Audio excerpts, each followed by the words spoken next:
Good evening and welcome to the new moon forecast.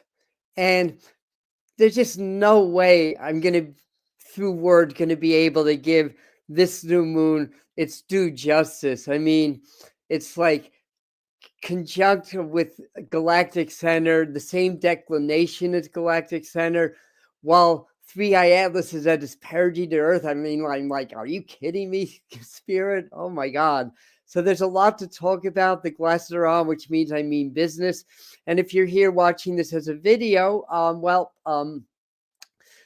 get started in just a minute or two, and I'll timestamp when the actual video begins. People are still getting their notifications and realizing, hey, we've got a live stream tonight. So I hope everybody's doing well and that you are navigating these intense but amazing times that we are in. There's a lot of energy in the air. It's like crackling. You're probably feeling changes in your body. Yeah, you're probably feeling a lot of stuff right now. So let's see. We've got Roseanne, Laura, Kathleen, and Victor of Truth Waving so far.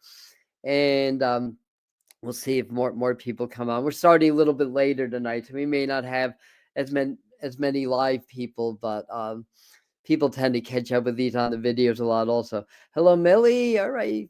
Family starting to come in. And I just did our monthly meeting on Spirit Mind Family on Zoom. So just talking to a few on Zoom for Spirit Mind Family. So just talking to a handful of people there. And now we're talking to you guys here. So hello, Lucky Bri Helen, welcome. Welcome, Lakeside Laura. Welcome, Janice. Hi. So slowly but surely, people are finding us. I might just wait just another minute because people are still finding us, and then we're gonna dive right on in. So, anyways, thanks for being here. And you know what? We've made it through. Well, it's not quite over yet, but we made it through a very interesting year. Now, the 2024 was the completion of the 9-year cycle, or 2025. What year are we in? Hello, 2025 is the completion of the cycle, 9-year universally. 2026 is the 1 year. So we're going to start to build, or we're going to start to clear ground to build a new foundation in our society. And some of you probably saw the winter 2026 psychic forecast. I uploaded that yesterday. So we talked about how this year is going to play out, how the winter is going to play out, that it's really about clearing the ground of the old and starting to build a new foundation of a new reality, basically. So it's really quite exciting, quite interesting, to tell you the truth. So as usual, we've got it all on the notes. Are we even still in December? Yeah, it's the 18th today. So we are indeed still in December. So let's get going. The new moon is actually, if you take universal time or Greenwich Mean Time, it's actually the 20th, because here on the East Coast of the United States, it's 8:43 p.m. Tomorrow, the 19th. And 3i Atlas makes its perigee. It's closest approach to the Earth on the 19th. And it's just like all the coincidences around that interstellar object. It's like there's just consciousness behind it. It's like, like lottery odds 3 times over that everything would be happening. So the latest saga is that it's making its perigee right when the new moon is at 28 degrees Sagittarius. That's the Galactic Center. The declination is only a half a degree off, so it's an astronomical alignment. It's like a portal. I'll explain a little bit more of that. Let me just go into some of the logistics first. So new moon, 8:43 p.m. the 19th in the U.S. and points west. The 20th from Europe and point east. 28 degrees Sagittarius. And because we use Greenwich Mean Time as just sort of the standard, that makes it a universal 5-day in numerology, the day of freedom, the day of change. since it is the 19th here, it's also 4. 4 and 5 have, I mean, they're different, but there's a similar resonance because 4 is Uranus energy, 5 is Mercury guided energy. Uranus is energetically a higher octave of Mercury. So with the 4 numerology, that's about like sudden release. It's Earth directed, but it's Uranus guided, so it's grounding. But Uranus is really about evolution, revolution, sudden change, sudden release of energy, very alchemical, like Pluto, Neptune, like all the outer planets that are still all in alignment. And then 5 is that mercurial energies, transformation, change, and freedom. So it's very fast moving energy that we're in right now. Somebody was mentioning how the month seems to be going by very fast. Well, we're very fast moving energy, and your time also moves in waves, and we don't understand that because we see time based on our perspective, but time, because it's the rate of change of energy. That's how we measure time. Sometimes it's faster, sometimes it's slower. Everything that goes through the physical goes in waves. And when you bring that out into past the third dimension, it's really spirals. So in 3 dimension, it's waves, and higher dimension, it's spirals. So that's interesting. That's just how energy moves. That's just how the cosmos works that we are in. So so the sun and the moon are going to be squaring Neptune and squaring Saturn, because Saturn and Neptune are in conjunction, which is interesting energy. Neptune is very idealistic. It's very much very dreamy. And Saturn's kind of like that cold slap in the face in the morning, like wake up to reality. So you have like both of those planets are conjunct, and then the moon is squaring both of them. So it's acting on this full moon energy. Then Venus is conjunct the sun and the moon. So Venus is in a conjunction with the sun. So we had that beautiful Venusian energy kind of lighting up with this new moon also. And Saturn is sextiling Venus and conjuncting Neptune, and Pluto has pulled slightly off of the 4-planet alignment that we've been in for basically all of 2024, and it's going to come back into around middle 2025. So it's very harmonic. All signs point to evolution. All signs point to ascension. The planets and the numbers are ways that we can measure how energy is moving through the universe. We can see the angles of the planet. The energy resonance doesn't register in known measures. It's much more subtle than that. I think as time goes on, we'll be able to measure the subtle frequencies. I mean, we can measure the Schumann resonance. That's like a standing wave. There's actually 7.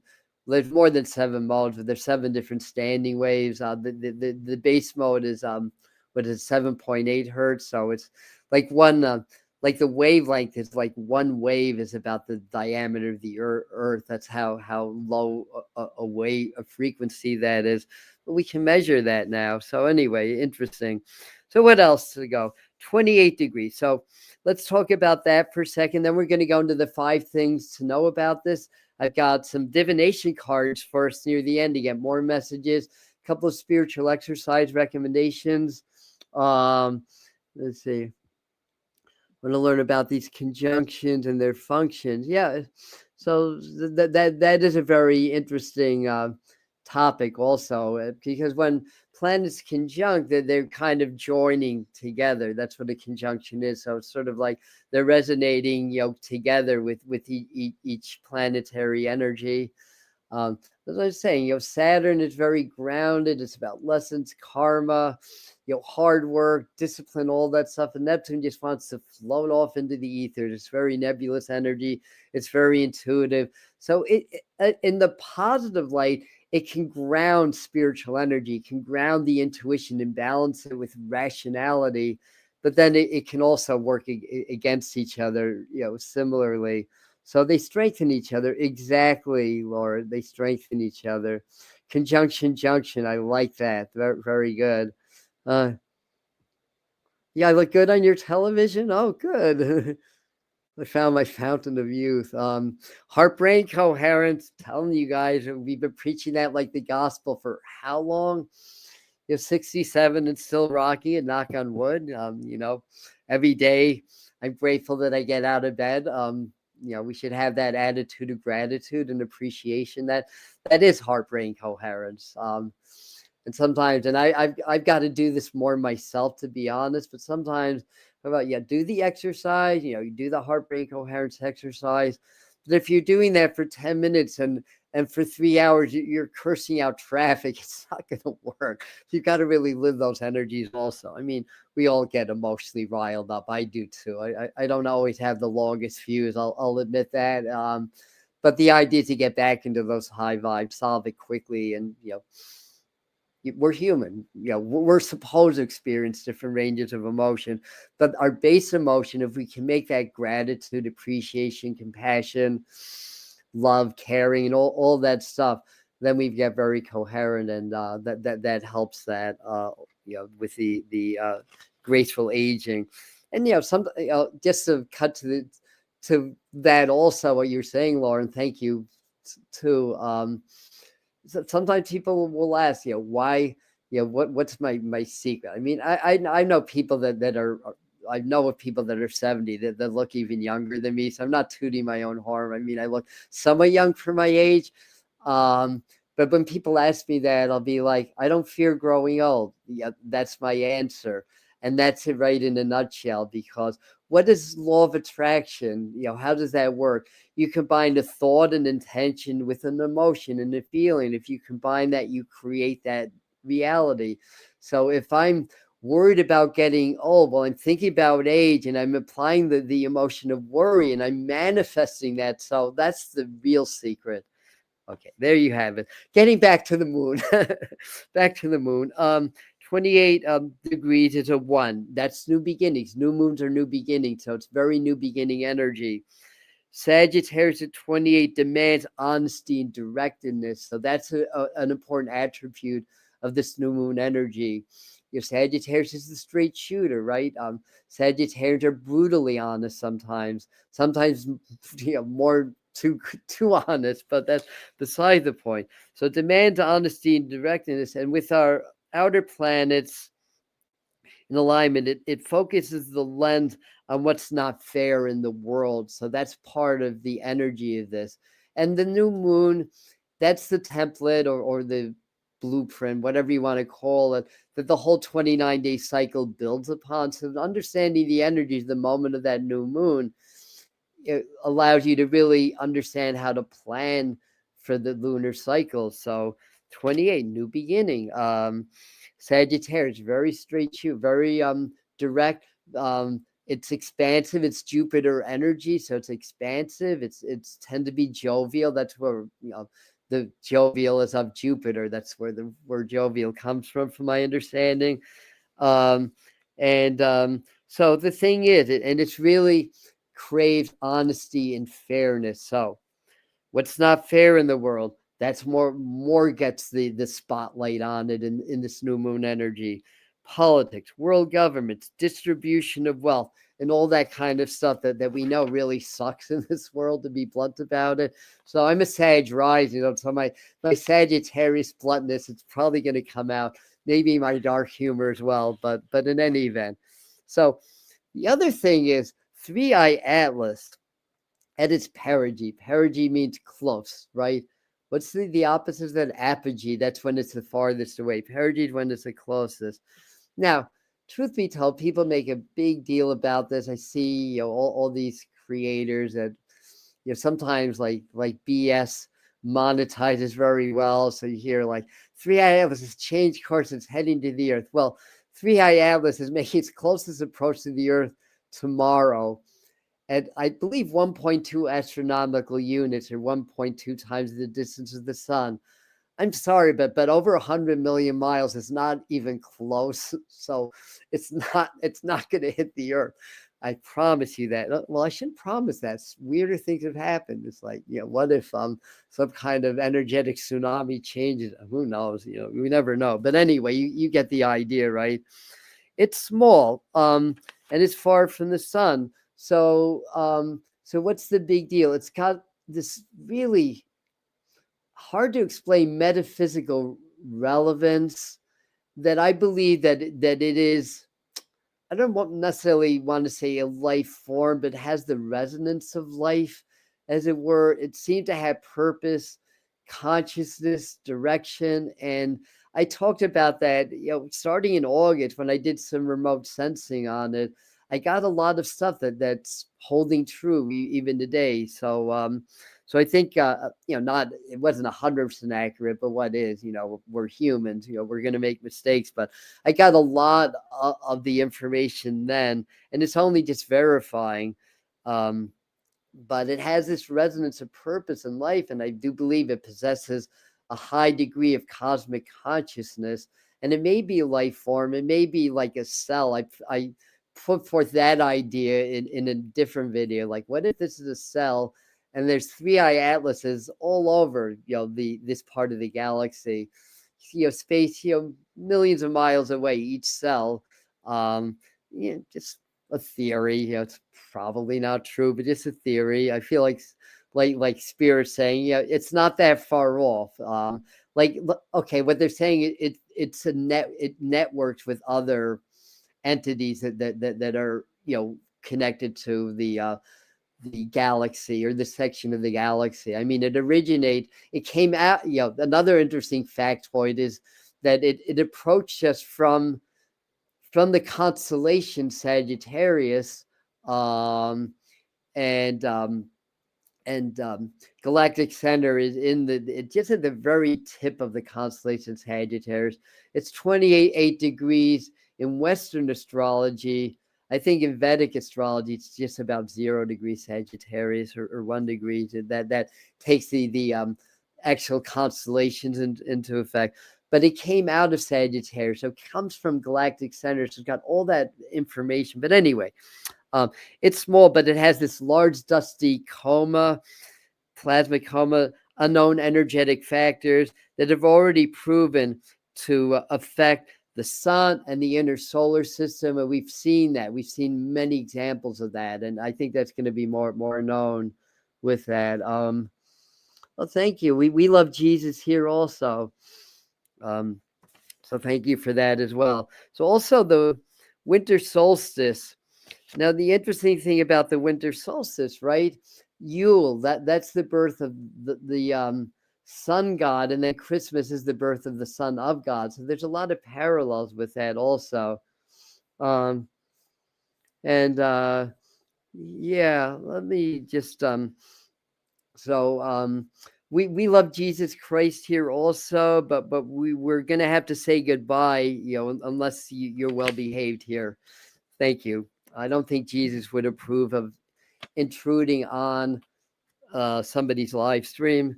So if you have positive things to say, you're welcome. So anyway, also winter solstice, time of rebirth, time of stillness, annual portal activation happens. Now, if you're in the southern hemisphere, that's the summer solstice, right? That's the time to shine that light. So here in the winter solstice is the time of stillness. The inner light shines its brightest. Yeah, exactly, Laura. At the very least, 3-eye atlas is shifting the energy of the universe. It's shifting that. So anyway, yeah, it's fine. Everything's groovy here. So also, Mars just went into Capricorn, so that helps you to build more stability, work through resistance, work through the red tape of life and all that stuff. And so it's very activating energy. So let's go dive into the 5 things to know about that. Hello, Beverly. Welcome. I see more and more people are coming in. So you know the drill. Catch up on what you missed. So the first thing to know about this new moon energy is the galactic portal opens. 3-eye atlas from Galactic Center. New moon that's within a half a degree of a conjunction with the Galactic Center, and within a half a degree also of the same declination. So it's really like it's like this magnifying glass. It's this sort of energetic enhancer because we're always getting fed information from Galactic Center. That's where the whole galaxy goes around that. So we're always getting fed some cosmic information. So it's putting that lens right on planet Earth for our upgrades, for our ascension. So galactic portals open. The moon acts as a cosmic lens to open up portals to ancient knowledge of the galaxy, of our own origins, our Earth's origins, which will open up a spiritual gateway to catalyze higher awakening. So that's really a big part of that energy. And 3i Atlas, so this Perigee, transmits subtle frequencies to Earth, collective, the Earth collective on Galactic Center origins of the universe. Scientists will get, I can't read my writing, but the scientists are going to get their best look of 3i Atlas. And if even if you're not like metaphysically inclined, which you probably wouldn't be here if you weren't, but even if you're not, just from sheer science alone, secrets of the inner galaxy are in that object. It's traveled according to astronomers, astrophysicists, and the like. It's been estimated to be traveling about 10 billion years, and space is not a total vacuum. There is gas in outer space. Now, it is extremely low density, so it might as well be a vacuum from our perspective on Earth. So in those billions of years of travel, it accumulates molecules. It accumulates a lot of plasma because the universe is 99.9% plasma. And it also, its origins are in a part of the galaxy we have no knowledge of, like the center of the galaxy. Laws may be different, metals may be different, chemical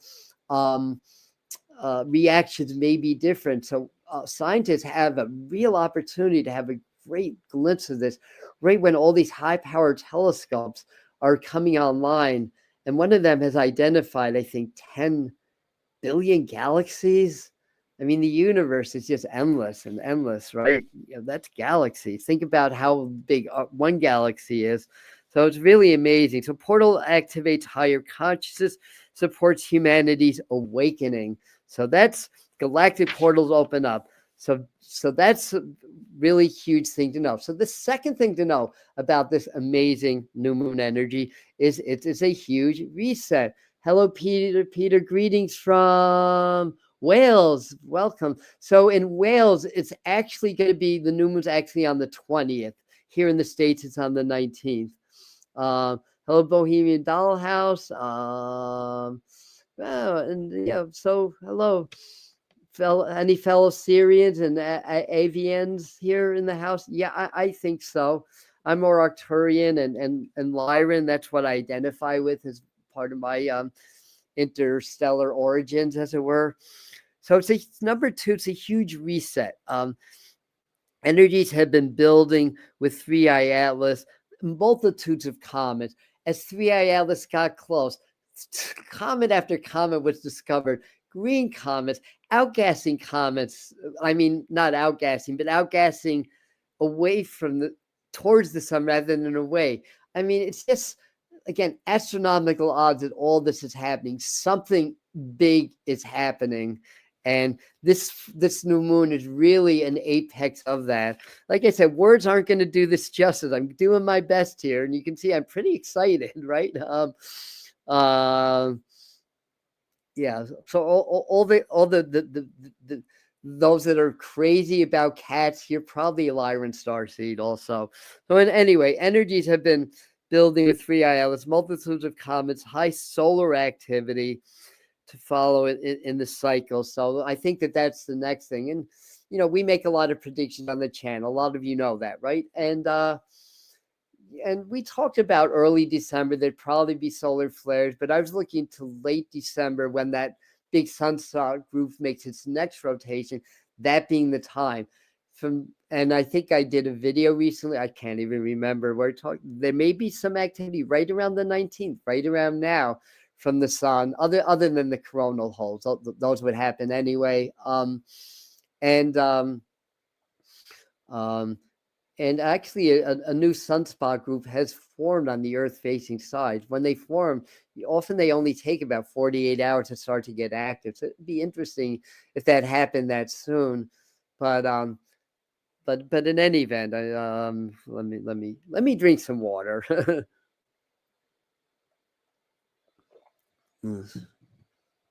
Syrians adore cats also. I didn't know that. I learned something new every day. But there is a link between the Syrian and the Lyrans. I think the Lyrans came to Sirius, but I might have that confused. I have to study a little bit of Dolores Cannon, or we have a friend named Lily Nova of the channel that really knows a lot about starseed origins. Lily Nova Starseed channel, if anybody's interested. So a lot of heightened activity from the sun, heightened geological activity. So they're saying I was thinking that though we may get something, that it probably wasn't going to get active till it reached the western limb. So that was a forecast from behind. As soon as that sunspot group reached the left limb, it became highly active. That was part psychic, but honestly, that was more understanding the history of 3I Atlas, that when the sunspots get near it and become more like energetically effective with the interstellar comet or traveler or ship or craft or whatever it is, they tend to fire, and that's exactly what happened. But I think this time around, the late December, and there's really choice astrological alignments in early January with Venus, Mars, and Jupiter all in straight line with the Earth. And I think the sun's in a conjunction also, just crazy alignment. And that can also help to fire things off from the sun. So anyway, also geological events are highlighted. I've been saying this for a while, but in earnest very recently. And I just got the last bit of things that I might need if we have a longer term power outage here. I could survive here probably 2 months with everything that I have. And I have a creek nearby also. So, be prepared for the disaster that'll never happen. That's my motto. But we could have a very major solar event. I don't think it would be the 3 days of darkness. I think that's more of a metaphor. I mean, it could be literal, but I think that's more of a metaphor. But there could be large regional power outages. I mean, it could be global, but I don't think it's going to happen. We do have, speaking of starseeds and extraterrestrials, those beings that are overseeing, they can't interfere with our development, but they can oversee it and energetically guide us. They don't want us to go through an event where we revert back to being cave people. So in other words, if we had an event like that, it would be to help to foster the ascension, not to work against it. And I don't think that that's what they want for us. That's why we'll never have like a major nuclear attack, because and this could be God, it could be extraterrestrial, it could be a combination of different factors. But in any event, there could be very significant geological events like earthquakes. Japan is really, if what's been going on with Japan is a force shock sequence and you have interest in Japan, be aware that a big one could be coming. Now, could be, not will. And the Cascadia subduction zone, could have had that vision back in September, keeping an eye on that. Again, usually we start to see some warning signs before anything major happens. Around the Bay Area, that's not the San Andreas, but one of the faults. It's part of the fault system, I believe, of the San Andreas. I forgot the name of that fault in the Bay Area, but if anybody knows, please comment that for us. They had a couple 4.0s, which it gets your attention, right? So that area in Mexico came up. So anyway, I'm kind of maybe talking a little bit too long about this stuff. So you get the idea, right? So what happens energetically happens on Earth, reflects change in the cosmos and the energetic field. So the Earth fields expresses changes in the cosmos. Our consciousness expresses those changes also. This is a huge reset. That's the second thing to know. And it's good to understand that and to do things to allow yourself to be more fluid, more elastic, physically, energetically, to maybe do some detoxing, some cleansings, and just do things to prepare for a reset. We're not going to see in 29 days the whole planet reset, but we might see signs of it. But energetically, this new moon is really going to catalyze or foster that. So that's the second thing to know. The third thing to know is rebirth. So all new moons are new beginnings. It starts a new cycle. This is a new beginning. That's a rebirth. Why is that? Well, the obvious is that it's happening on the winter solstice. Yeah, it's 2 days away, but that's close enough for me. That's the rebirth of the sun in the like Wicca and some Native American studies, stuff like that. In Christianity, it's the son of God, but that's right around Yule also. It's on Christmas. So it's really like a time of rebirth in the Northern Hemisphere anyway, but 80% of the world lives in the Northern Hemisphere. And, but we're one globe. It's still rebirth energy. Even if it's not the sun rebirth, that makes sense to the Southern Hemisphere. But new moons are new beginnings. Three-eye atlas and solstice can precipitate rebirth on many levels, basically. And, it's the solstice, right? Whether it's summer, winter solstice, still the solstice. But the main thing is that we celebrate, around the globe, we celebrate Christmas, in the Southern Hemisphere too. We celebrate we celebrate this time. And a lot of the energy comes through our collective belief also. So there's cosmology involved with it. There's energies, there's frequencies of the cosmos. And there's also belief. There's also collective belief. And all these things create an effect and create, help to create the cycles. So our beliefs can alter the natural cycles of nature, because we're not separate from nature, and we are that powerful that we can do that. So so what else? Time to work on your ascension. Work with these energies to attain a rebirth into higher consciousness, or some kind of rebirth in your own life. 28 degrees is a number 1. So that's another new beginning energy. It's at 28 degrees. If anybody came on late and was wondering how I came up with that, it enhances the new beginnings. Spiritual awakening spikes. Energy support personal and global ascension. And that's part of the rebirth. So when there's rebirth, when there's global ascension, it's been happening. It's not like all of a sudden something's changing. It's just reaching another level. There are those forces on our planet that want to control everything. It's all about money and power, power, control, power over others, and stuff like that. So there's forces that try to work against the awakening. So we need to have more resolve. And the more we can do our work and help others awaken, the stronger the energy of ascension gets, and the less that those forces that want to block it can block it. And it's kind of like one of these things where it's like they've got to know they're gonna lose in the end. I mean, it's just logical. But anyway, that's a whole other story. So this is a major time of rebirth.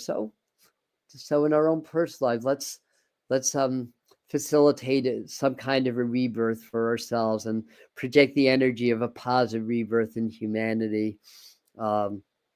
It's kind of like it could be a spiritual or religious rebirth also, right? In fact, it is. So the fourth thing to know is clash of ideals. That's going to be very, very prominent. And a lot of what shows up in the energetics and in the world can show up in our personal lives also. So you may find, of course, since years and years, there've been a lot of clashes of ideals, a lot of people fighting over it and all that stuff. But you may find yourself clashing more with friends and family than usual. Sagittarius is straightforward. It's brutally honest, does not want to hold back, does not want to give in. And of course, it can feed the global conflicts also. At the same time, you have Neptune and Sagittarius and Saturn in conjunction. It's been that way for a good while, but it's squaring this new moon. So it's very active in this new moon. That's a clash of ideals in a way, because like I explained earlier, Neptune is that nebulous, spiritual. I want to meditate and be out in nature. It's the, Neptune's the king of the underworld. It's water. It's very emotional, and Saturn's like, get to work. It's time for hard work. It's time to ground. It's time to center. Stop all that nonsense. So you have these clashes with these different ideals, and neither one is wrong or right. By the way, they're just different ideals. It's like know when to hold them, know when to fold them, right? Know when to meditate and be nebulous, know when to get down to business and tap into that positive aspect of Saturn. They're conjunct. We can do either. So we see it playing out in the world, and it can lead to more and stronger global conflicts. So that's the thing to keep in mind. So what do we say? Sun and Moon square Neptune and Saturn. We just talked about that. So it's in my notes. Neptune's ideal is spiritual. Saturn's cold, hard reality and structure. That's what I missed. Saturn's about the structure also. So it can create emotional and personal conflict, suppression of global awakening. Can happen as we're in this awakening cycle, and personal awakening meets more resistance. So that's the thing to know about this energy that we're coming into also. What are you guys saying? I'm missing all your beautiful comments. So you have Sag and Neptune. So you're of that generation. Yeah. I have my Neptune in Scorpio. 4 degrees. I also have my Jupiter in Scorpio, 4 degrees in my 10th house. Anybody knows anything about astrology? Do you think maybe being a professional medium is the right career choice? 10th house, Neptune, Jupiter, 4 degrees to the minute. Yeah, I think we made a wise career choice there. So anyway, so suppression of global awakening and personal awakening meet more resistance. So the fifth thing to know is to focus on the big picture. Sometimes, if we have a lot of Virgo energy, that's more about scrutiny, like looking at all the parts of the whole. This energy with the Sagittarius is a very world global view of things. So the Sagittarius new moon sort of beckons us to understand more the big picture at this point. It's a very, Sagittarius is very visionary. And I didn't really touch on these 4 outer planets. Pluto's pulled off it a little bit at I think 2 degrees Aquarius. Neptune, Saturn, and Uranus all revert. They went retrograde and went back to their old signs. That's been the cleanup work. We're finishing up the cleanup work because then I think it's Saturn first will go back into Aries from Pisces. Saturn will go back into Aries, and Uranus will go back into Gemini, where it's very happy in an air sign. Uranus being of sudden change of energy and release, being in Taurus gets very bogged down, but it does create things like geological events energetically because it's that explosive energy in the earth. But anyway, outer planets enhance spirituality, the way they're aligned. Saturn is very visionary. Not the time to stay small. This is the time to grow and expand. Sagittarius is Jupiter ruled and aligned. Jupiter is the planet of expansion, so it's not time to do that. And understanding the big picture is going to help to make your plan succeed. So, if you have like a new business, get the full the big synopsis, and from there you can start to piece together the components of it. So, anyways, where are we? So let's talk about a few exercises that we can do for this energy. Then we'll do some divination cards. And tomorrow at 7 o'clock, we are going to do an energy transmission to help you to energetically connect with these very high vibrational spiritual energies. So I do this form of channeling. It's an energy channel. Like I become sort of a portal of a group that I know of as the master teachers. They work with my field. I've done energy work for 45 years now. Tai Chi, Qigong, Reiki. I've done a lot of work to enhance my system and to purify it. I'm not perfect, but I'm on the road. So they're able to use me kind of as a lightning rod, for lack of a better word. So what we do is that I lead the process, I lead a meditation. If you're present in that and they're working with my fields, they're able to work with your energy fields also. This all happens through your conscious consent and through your higher yourselves knowledge. So it's not like anything subliminal or happening, against your will or anything like that. No, we're not a cult or anything like that. But what they're able to do is they're able to work and help to raise your frequencies and to increase your capacity to handle greater and greater amounts of energy, which is part of ascension and awakening. So this will be a very, very powerful one. That'll be 7 o'clock tomorrow. Hope you guys can make it. So the first thing to do, first exercise they gave me is to do more breath work exercises, especially because that Jupiter expansiveness. Be aware when you do your presence work, expansion and contraction. You're feeling your aura expanding with your breath and contracting with your exhale, because everything moves in waves, everything oscillates. An inhale will always be followed by an exhale. The earth breathes, the sun breathes. I mean, the Earth's breath might be 1 billion years in length, in time, but it does expand and contract like everything. Everything moves in waves. And like I was saying earlier, when you go into beyond the 3D, it's really spirals. And if you see a spiral in just a 2-dimensional image, it'll look like a wave, basically. So it's all sacred geometry. It's all relevant. So breathwork exercises, get present.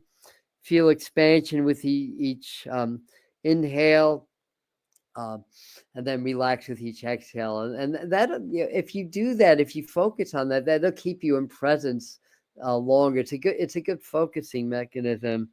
But the thing that leads into, and this is the exercise they really wanted me to work with, is doing something that I call heart expansion. And it's part of heart coherence work. Do a lot of heart-brain coherence always. We always talk about that. And the way you do this, you get very present, right? So I get very present. So I'm very present, very open. I feel my heart. I feel grateful. That I feel love. It's not rocket science. That's brings your heart into coherence. If you're fearing, dreading, and worried, you bring the heart out of coherence, and then you're not as connected to spirit, and you're more vulnerable to things like programming and disease or whatever. So it's human to worry, but balance that out with coherence also. So I get there, and then I just feel my heart expanding in this expansive Jupiter energy. So I feel my heart expanding into my body, expanding into my aura. And as you keep breathing, feel your heart. Like when I do this, I can feel my heart with my aura, as if I could feel outside of my physical body, which we do. We have energy fields outside of our body. We can be that fine-tuned that we can feel outside of our bodies, almost the way cats can feel with their whiskers, right? And then as you keep doing, keep expanding, expand into your room, feel the walls with your heart, feel the outside with your heart, expand into your village or city, your state or province or country, the world, the solar system, the galaxy, the universe. So practice that. And also, Sagittarius is a fire sign. So again, this is a lot of this is about action. So taking affirmative action is important also. But do manifestation work with fire. We're here, according to Dolores Cannon and many a great teacher, to master energy. That's part of our mission as spirits having human experiences. Part of that is learning how to consciously manifest your reality. You're already subconsciously manifesting it. I mean, to be fair, we're also doing that as a collective. So everything in our personal world isn't just purely just a reflection of us. We're part of a collective. But that said, we're always manifesting our reality anyway, subconsciously. Why not make it conscious and learn how to do that? So if you work with prayer, if you work with with magic, intention, any of these arts of manifestation, work with candles, especially during the Sagittarian expansive fire sign energy. So, and it's also Yule, like think of the Yule fire also. Think of, that's the winter solstice. You think of, when we do a solstice ceremony, there's always a fire. Because it's very transformative. We are fire. We're earth, air, and water, and spirit also. So, so you can charge your candle. You can put your intention, your visualization, your emotion in the flame or in the candle if you work with that, and feel it and see it manifesting. So these are a couple of exercises. Of course, work with the flows, work with nature, all the stuff that we always talk about. But I wanted to get to doing some divination cards also. Hello, Country Mouse. Welcome.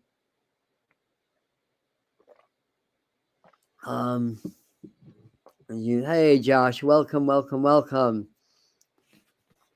So I have, so since it's such an ascended time, I've got Kyle Gray's Ascended Masters Oracle deck here. That's not the name of it. Did I bring the box out with me? The Divine Masters Oracle. So it's the Divine Masters Oracle deck. So let me see which of the Ascended Masters comes through here. And what the message is. All right. Oh, Rumi. Anybody feeling poetic today? And the message from Rumi's mystical knowing, breaking boundaries, personal experience of God.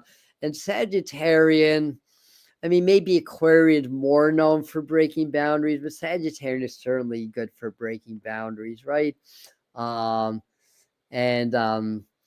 Yeah, and I think it's also a communication sign, maybe not to the degree of Gemini, but again, it's that straight line that's straight from point A to point B. Right? I'm sitting cross-legged and my foot's falling asleep. Mystical knowing, breaking boundaries, personal experience with God. So I think one of the messages I didn't write down is this is also a good moon to break boundaries. We have personal boundaries. They're self-imposed, but it's also our programming. And, feelings and emotions are so powerful that we can have a certain emotion.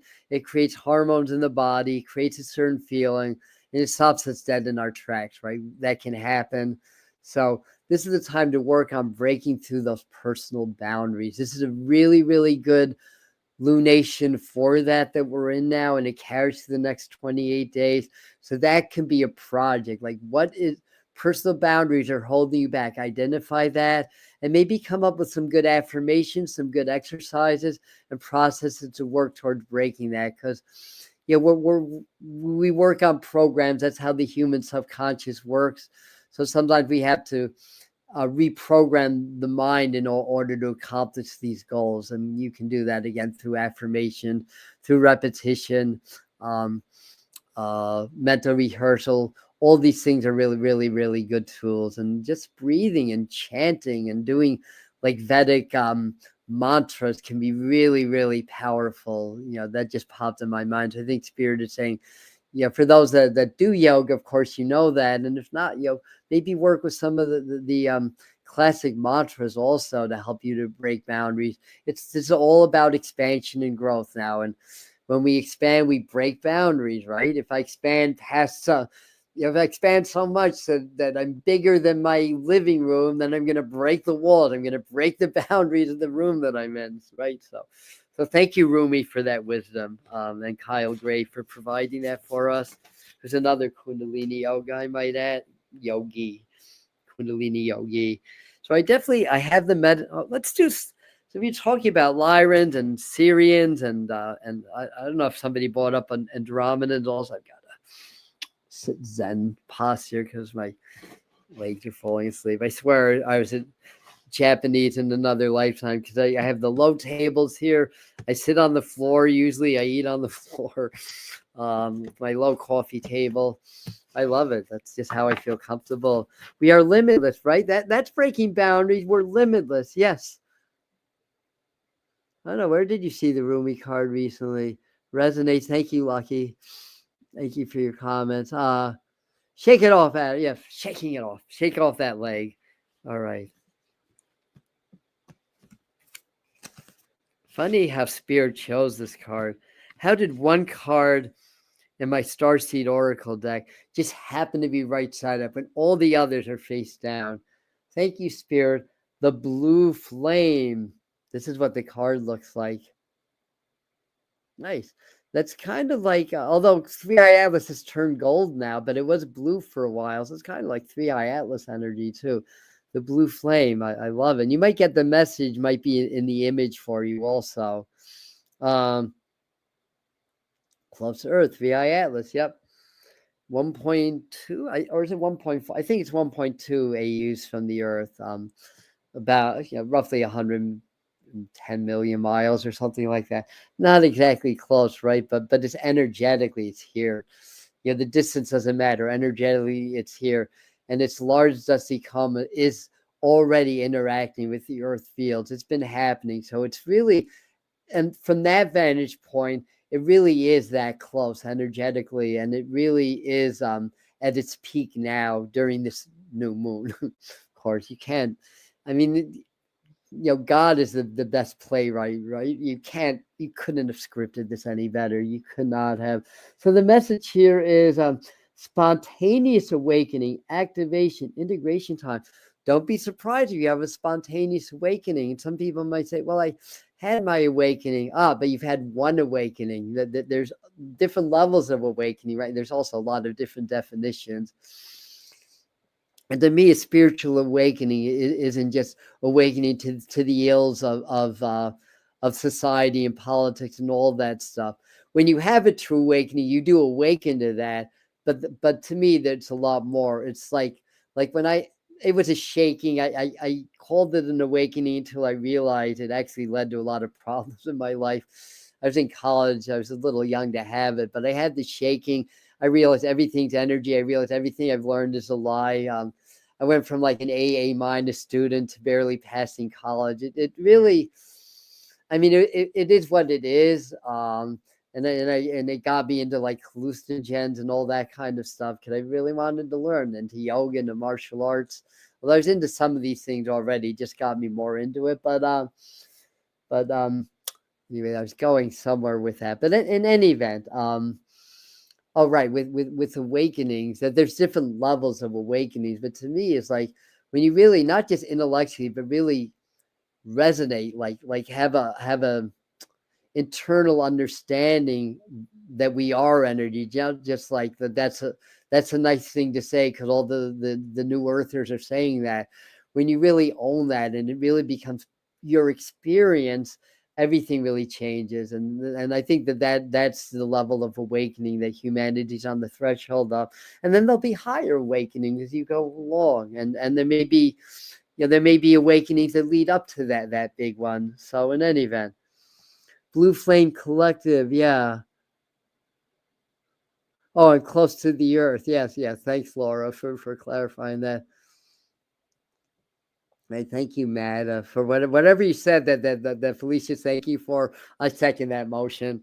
All right, so let's do another one. I've got two more I want to do. I've been just so into totem animals lately.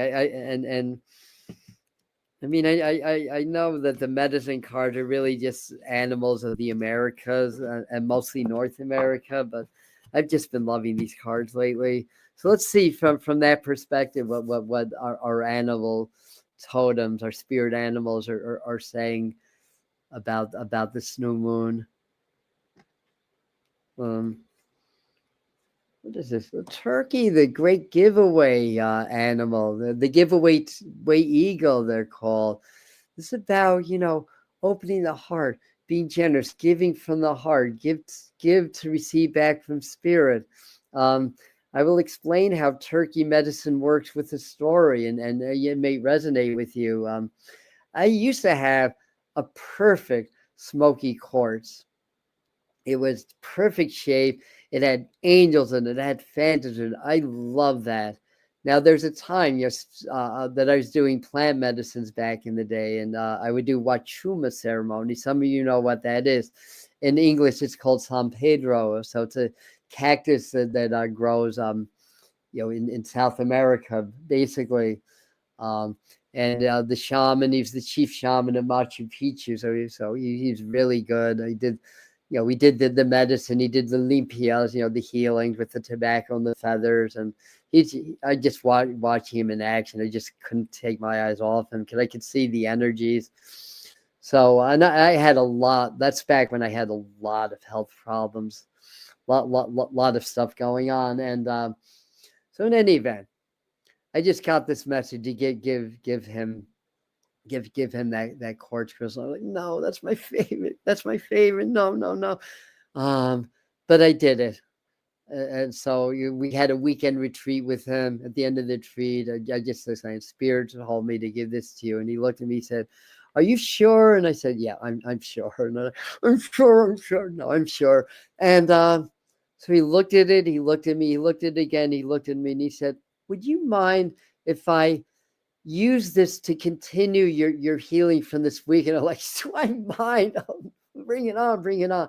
So anyway, that's turkey medicine. When you give from your heart, Spirit will return that generosity many folds to you. So, the turkeys were going to be the American bird, and I think they weren't macho enough or whatever. I mean, I know at least one person, maybe more of you, have had issues with turkeys, and because they will attack humans. And they kind of look very goofy, but they're actually very intelligent, from what I understand, and they communicate. They exist in families. They're special. The Native Americans recognized that they were very special, and every Thanksgiving they give of their lives in our ritual of giving thanks for Thanksgiving. So that's an amazing totem to get, an amazing message for us, I think. So last but not least, let's do the frequency through the Sacred Geometry Oracle. All right, we've been an hour already. Yes, like Ty Laura saying, it feels like we've been an hour. I think short live streams are just not in my DNA. I'm a rambler. That's my personality. It's like I ramble, I talk, and that's just the way it goes. But people like it, so as long as people like it and they keep showing up, I'll keep being me, right? That's the idea.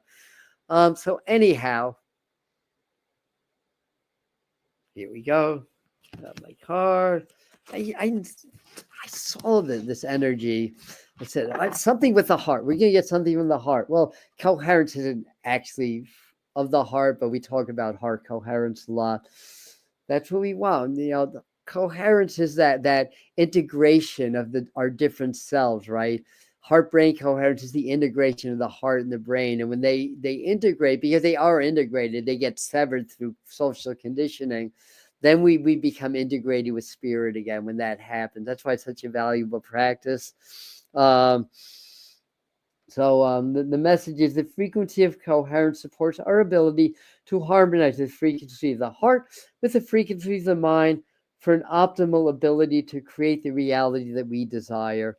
And that's just such an important and overlooked aspect of manifestation work, working with the law of attraction or other tools of manifestation, just so overlooked. So I think this is just a final message.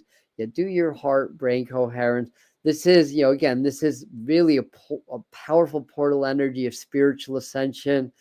When you integrate the heart and the brain, then spirit's going to be able to activate you much more easily. If you're severed, it's not going to be able to do that. So I think that's a really, really nice note. Yeah, Felicia, I don't eat turkey either. I don't eat meat except for fish. I can eat that. I tried going back to poultry and my body was just like, no. I'm like, all right. The fish, I think my body's fine with. I do eat eggs, though. I mean, technically, Kundalini yoga, you're not supposed to eat eggs, but you know, I shouldn't even say that. That's one belief system. That's what Yogi Bhajan said. But you know, do what works for you, right? That's my, and I don't really belong to any one group or any one path of spirituality. I'm very eclectic. And to me, that system of yoga, it's very powerful, but there's a control factor that you have to be aware of also. But it's an extremely powerful practice called Kundalini Yoga. So powerful that the egos want to control it, and so that always happens, right? Until humanity ascends, and it won't happen anymore. So when we come into our heart coherence, there's no need to control anymore, because spirit is everywhere. You know, it's not, we don't need that. You know, that's archaic thinking. That's what we're evolving out of anyway. So I hope you found this helpful, guys. Thanks for sticking it out. And tomorrow at 7, we'll do the energy activation, so you can sync energetically to become more harmonious with this portal energy, to benefit from it further, and receive some upgrade, and maybe you'll have an activation when we do that. That's been known to happen. So 7 o'clock tomorrow, same bad time, same bad channel. Love you guys. Thank you for being here. Yeah, that's about it. I'm just thinking, do we have any advertisements? Well, if you missed the video on the winter psychic forecast, and you're interested, please watch it. A lot of information there.